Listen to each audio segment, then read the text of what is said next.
Můžeš. Ahoj děvčata, tak jsme po úspěšném dokončení kurzu líčení a víte co, já vám něco musím říct totiž, protože i když jsem Mary Kay tolik let, tak třeba jsem zapomínala hlavně na fixační gel pod make-up. Jo, takže určitě oční fixační gel pod make-up si dávejte na to líčení, protože ty stíny potom na tom oku vypadají fakt úplně jinak. A hlavně nezapomeňte, děvčata, všechny tyhle štětečky, co jsou k líčení na oči, fakt používat. Sice líčím se s těma štětečkama, ale ne úplně všechny jsem měla. A tenhle ten štěteček vám udělá to líčení, který mám zrovna teď já na očích. Jo. Všechny tyhle štětečky používejte. Doporučuji kurz líčení nejenom na oči, ale samozřejmě na celou pleť.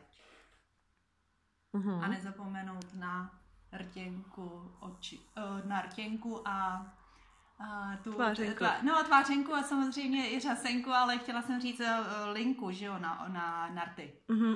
Pavlí, a co třeba říkáš na tu linku? Z začátku si měla pocit... linka na očích, jako samozřejmě je to obtížný na ty oči to tam trošku nacpat, ale nejdřív linku a pak teprve tady tím štětečkem tu linku obtáhnu stínem. Jo, jako dělala jsem to, ale ne tak intenzivně, ale myslím, že ta linka, když tam je, tak ten stín pak na tom drží mnohem líp. Takže děvčata, určitě kurz líčení doporučuji Mirkou. Jo?